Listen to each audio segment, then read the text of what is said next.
Pada musim panas tahun 1960, ada 4 remaja yang berangkat ke tempat wisata di tepi Danau Bodom, Finlandia.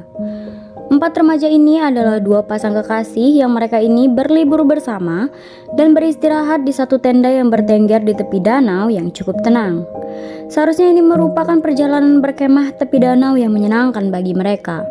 Namun, sayang, liburan itu berubah menjadi mencekam ketika di keesokan paginya 3 orang dinyatakan tewas, sedangkan yang keempat ditemukan terluka parah. Kejadian ini merupakan kasus yang kemudian disebut sebagai kasus pembunuhan Danau Bodom, sebuah kasus yang sangat terkenal di Finlandia bahkan hingga hari ini. Di video ini kita akan membahas secara detail tentang kasus pembunuhan Danau Bodom. Tetapi sebelum kita mulai, jangan lupa untuk subscribe File Misterio.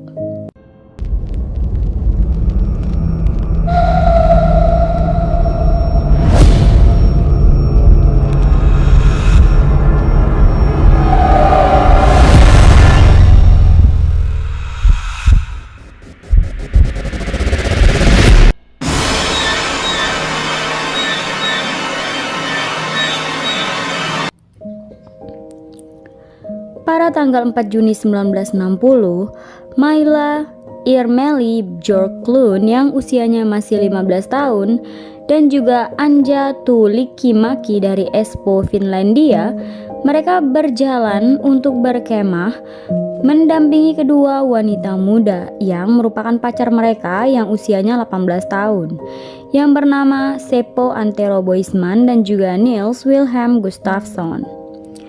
Dalam mempersiapkan piknik mereka sudah memiliki tempat perkemahan yang terkenal di tepi pantau Bodominjarvi, yang kalau dalam bahasa Inggris dikenal juga sebagai Danau Bodom.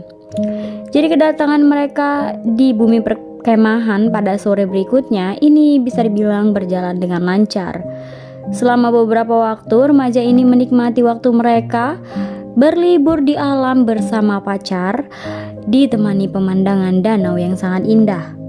Perjalanan ini secara singkat merupakan liburan yang sangat berbahagia sebelum bencana melanda. Bencana yang dimaksud di sini adalah tragedi yang terjadi di dini hari setelahnya. Nils Gustafsson merupakan satu-satunya orang yang selamat dari insiden ini, dan dia menceritakan kisah ini ratusan kali selama tahun-tahun berikutnya. Cerita ini terdengar lebih liar dan bisa dibilang di luar kendali selama dia mengulang-ulanginya, tapi faktanya tetap sama. Jadi kejadiannya terjadi antara jam 4 pagi dan juga 6 di tanggal 5 Juni 1960. Menurut Gustafsson, dia mengatakan jika ketiga temannya ditikam dan dipukuli hingga mati oleh orang yang tak dikenal dari luar tenda. Serangan ini adalah serangan bertubi-tubi dan membabi buta, langsung dari atas dan pinggir luar tenda, ketika keempat orang sahabat ini sedang berada di dalam tenda. Serangan ini membunuh ketiga temannya seketika dan menyisakan Gustafsson saja yang selamat.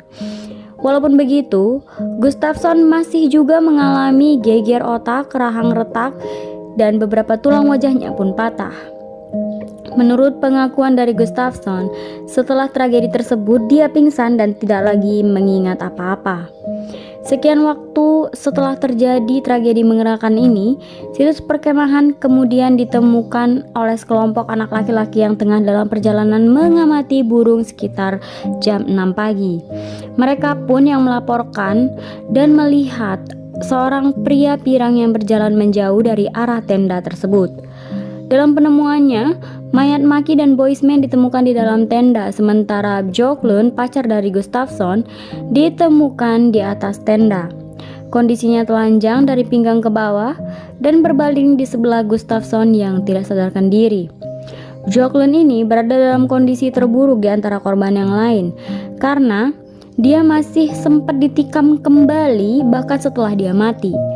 Para pengamat burung dilaporkan pergi dari TKP, entah untuk melapor ke seseorang atau pergi begitu saja. Pada pukul 11 siang, mayat-mayat yang ditinggalkan ini kemudian ditemukan kembali oleh seorang tukang kayu yang bernama Risto Siren. Siren langsung memberitahu polisi yang tiba di tempat kejadian sekitar tengah hari. Ketika polisi datang, para korban pembunuhan Danau Bodom ini sudah meninggal selama lebih dari 6 jam. Sejak awal, TKP memang cukup membingungkan untuk dianalisa. Bukannya masuk ke dalam tenda dan menusuk para remaja yang berada di dalam, pelaku malah menyerang secara membabi buta dari luar tenda. Jelas sekali kalau dia menggunakan pisau untuk menikam para korban. Tetapi, tubuh mereka menunjukkan bukti senjata yang lain, seperti benda tumpul yang tidak bisa diidentifikasi. Selain itu, ada juga beberapa barang yang hilang secara aneh dari tempat kejadian. Ini menambah lapisan misteri lain pada kejahatan ini. Misalnya, kunci sepeda motor remaja ini hilang, tetapi sepeda motornya tidak diambil. Sepatu Gustafsson juga hilang, meski kemudian ditemukan kembali kira-kira setengah mil dari tenda bersama dengan beberapa bagian dari pakaiannya. Keanehan lain juga diperparah karena penyelidikan yang ceroboh.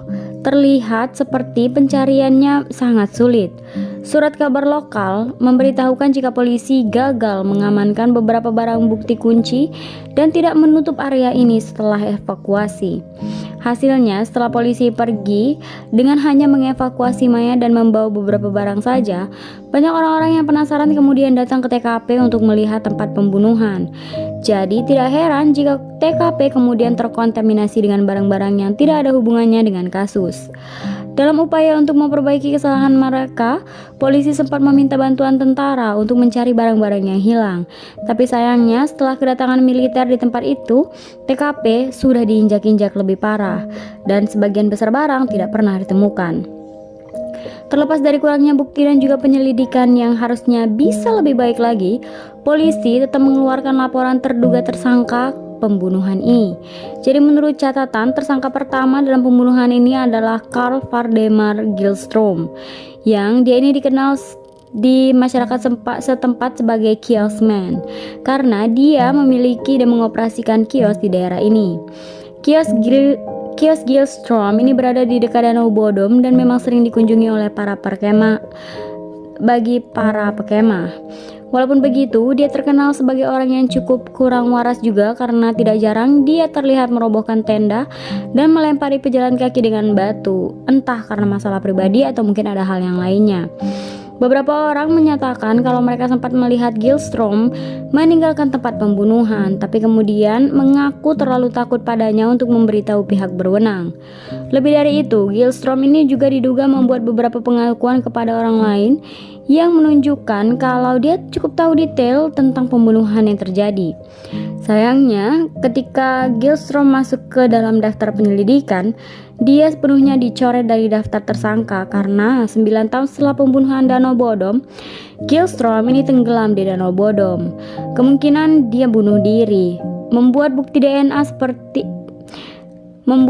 DNA yang diminta beberapa pihak selama bertahun-tahun tidak mungkin dikumpulkan. Tersangka kedua adalah seorang lelaki bernama Hans Assmann. Dia ini diduga merupakan seorang mantan mata-mata KGB dan dia tinggal di daerah ini selama bertahun-tahun. Dia telah hidup menjadi seorang petapa. Sebenarnya tidak ada bukti secara langsung yang menunjukkan kalau Assmann ini memiliki kaitan dengan pembunuhan Danau Bodom ini.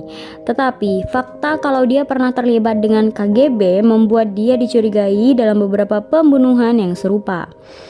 Rumah sakit bedah Helsinki melaporkan jika polisi bahwa sehari setelah pembunuhan, Hans Assmann diketahui mendatangi rumah sakit dengan kuku hitam kotor dan pakaian yang bernoda merah. Staf rumah sakit ini melaporkan jika Assmann saat itu terlihat sangat gugup dan juga agresif.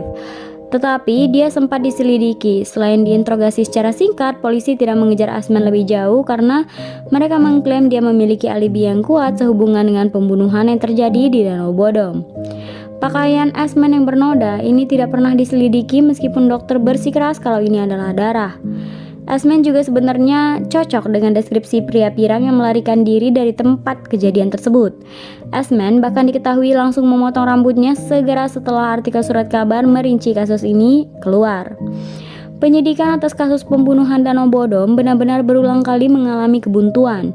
Polisi baru benar-benar menangkap tersangka setelah 44 tahun tragedi sudah berlalu. Dan tersangka yang ditangkap pun benar-benar tidak disangka oleh siapapun. pada bulan Maret 2004, Nils Gustafsson, satu-satunya yang selamat dari pembunuhan Danau Bodom, ditangkap dan dibawa ke pengadilan.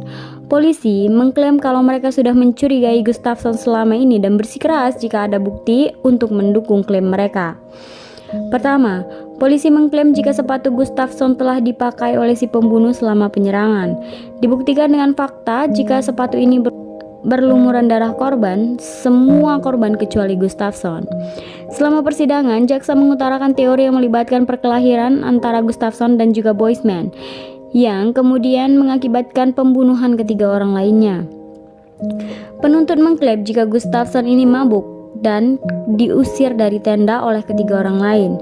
Ketika Boisman mencoba untuk berbicara dengannya, terjadi perkelahian yang diduga dimenangkan oleh Boisman, mengakibatkan rahang dari Gustafsson retak dan tulang wajahnya patah.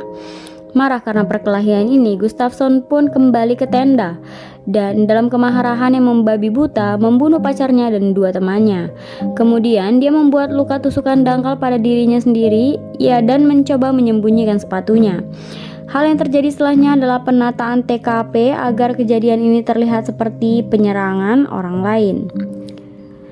Penjelasan ini memang terdengar sangat masuk akal, tapi sayangnya pengacara Nils Gustafsson tidak setuju. Fakta jika para pengamat burung yang awalnya menemukan TKP mengaku telah melihat seorang pria meninggalkan daerah ini tetap tidak bisa dijelaskan. Pengacara Nils Gustafsson juga mengklaim jika Boisman dan juga Gustafsson benar-benar berkelahi. Gustafsson terlalu terluka untuk membunuh teman-temannya dengan membabi buta, apalagi berjalan lebih dari setengah mil pulang pergi untuk menyembunyikan sepatunya. Luka-luka serius yang dimiliki oleh Nils Gustafsson setelah kejadian ini telah dikonfirmasi oleh tim medis dan merupakan luka yang asli. Pembelaan inilah yang kemudian membuat Nils Gustafsson dibebaskan 1 tahun setelah ia tangkap. Dia dibebaskan atas semua tuduhan dan tidak dituntut atas pembunuhan apapun. Meskipun hingga saat ini kecurigaan kalau dia memang pelakunya masih ada, tapi tidak ada tersangka lebih lanjut lagi yang dinyatakan polisi setelahnya, dan lebih dari itu tidak ada juga bukti lebih lanjut yang bisa ditemukan. Hingga hari ini, pembunuhan Danau Bodom tetap menjadi kejahatan yang paling mengerikan dan terlama yang belum terpecahkan di Finlandia, dan selebihnya masih menjadi misteri yang kita belum tahu apa penyebabnya.